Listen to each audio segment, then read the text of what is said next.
Hello students, today I will start the second half of the poem. The name of the poem is A Heritage of Tree, Part 2. We have finished the first half of the poem in the previous class. I hope you are remembering what I have taught you. Okay, today we will start the second half of the poem, the Heritage of Tree, written by David Osborne. Their sides browned by the sun, their scalps and scars defy repair. Okay, so here the stanza is talking about their sides. There means here the trees which the people are cutting down. Okay, there the trees sides browned by the sun, their scalps and scars defy repair. The sides, the writer says, the poet says here, the sides browned by the sun means that the trees are slowly and steadily being burnt by the scorching sun. So here we see their sides browned by the sun. That is written here in the second half of the line. That means the trees are slowly and steadily being burned by the scorching of the sun. The severe heat have burned the skin of the tree, that it became in which color? Brown in color. Okay, as they have become very weak because of the heat, they were become brown in color, as well as they became very weak. So, in other words, they are drying under the hot sun. Who is dying? The trees are dying under the hot sun. So, who is suffering here? The trees are immensely suffering because the people, the human beings are cutting down the trees, as well as the scorching sun have burned the skin of the tree, that the color of the skin become brown as they become, and also they become slowly weak. In other words, they are drying under the hot sun. Who is saying all this? The poet, the writer. David says all this. The poet says again, their scars and wounds are so numerous that it cannot be repaired at once. We see here in the last line, their scalps and scars defy repair. The poet says again, their scars and wounds are numerous, so numerous that it cannot be repaired all at once. The only way to put an end to this by stopping deforestation. Again, the writer says to the people that you please stop cutting the trees, and so you plant lots and lot more trees so that the earth may be saved. Okay, students, and brown means here to become brown. Okay. And scars, S-C-A-R-S, scars here, the meaning is mark on the skin caused by the cut. The people cut the trees and it becomes a mark on the tree. That is the meaning of scars here. So you understood the stanza. Their sides browned by the sun, their scars and scars are defy repair. So the sides browned by the sun means the trees are slowly and steadily being burned by the scorching sun as they have become weak. Or in other words, they are dying day by day. Okay? And in other words, again the poet says here, their scars are not be able to repair because it is so numerous. And the only way to put an end to this by stopping the deforestation. We move on to the next line. That is, those noble trees planted long since by some sweet hand, some Ismail, Vishweshwarya or unknown, or royal patronage. Okay? So, the poet bring into our attention the knowledge of readers. They are telling the readers, we are the readers, no? The poet is telling to us that the trees were planted long ago by noble souls. Who are the noble souls here? Like Vishweshwarya, a true architect of modern Mysore, and Ismail, who was the son of Abraham, mentioned in the Bible.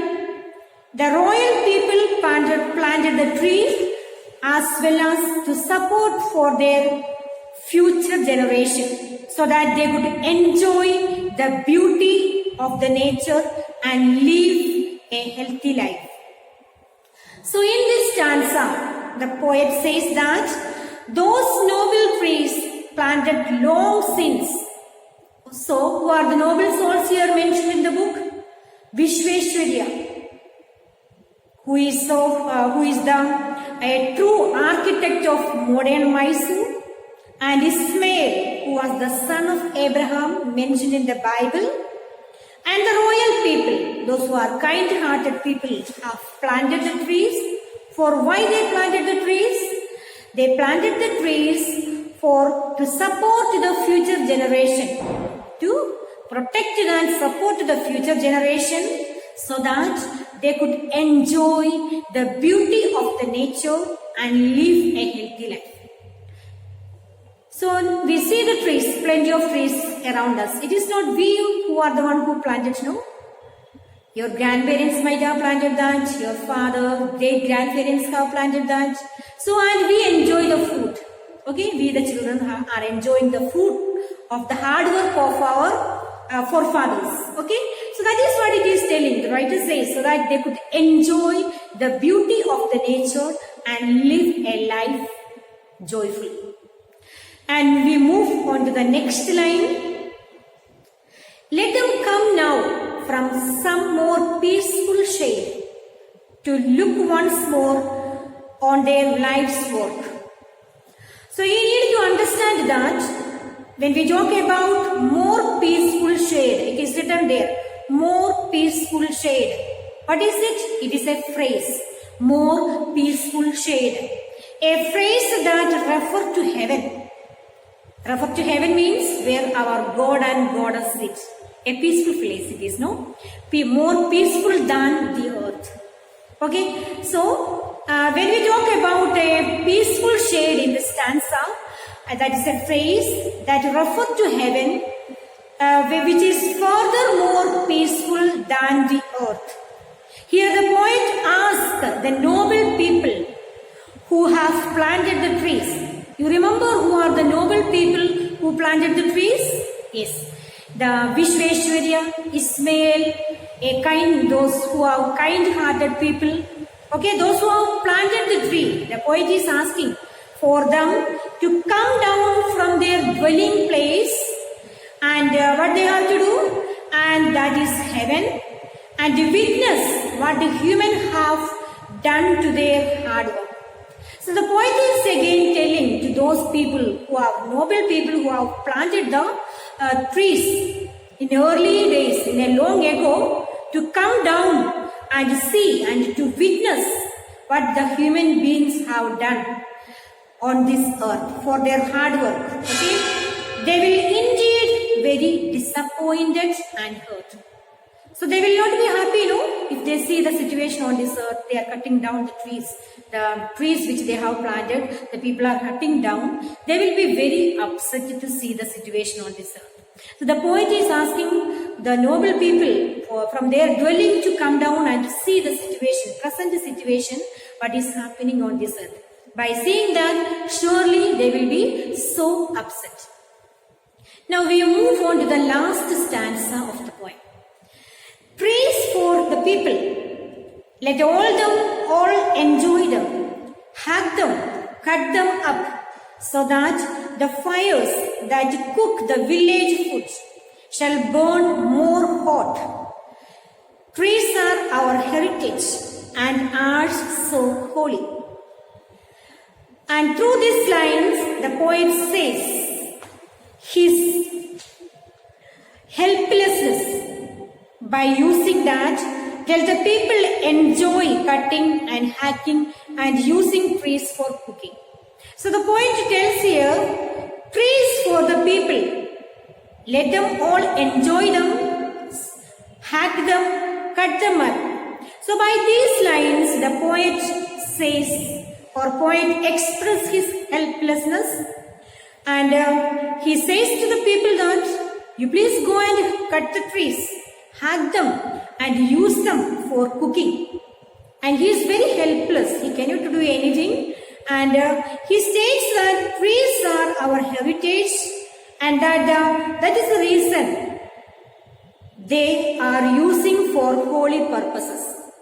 So why they use the holy purposes? They use it for cooking the food. The villages they use the wood for cooking the food, and also for the cremating the dead bodies. Also they use wood. So that is also they are telling it. They mentioned here they are using the wood for the holy purposes also. So at the last line, the poet is little upset, and in his helplessness he says this. If you are not listening to the word of the poet, if you please go and cut the trees, hack them and cut them and use for cooking and for many other purposes. That is at the end the poet is telling to the people who are his readers and the listeners. Okay students, that's all today. I hope you have understood the poem. You read the poem once or twice and write down the difficult words in your copy and learn it. Thank you for listening.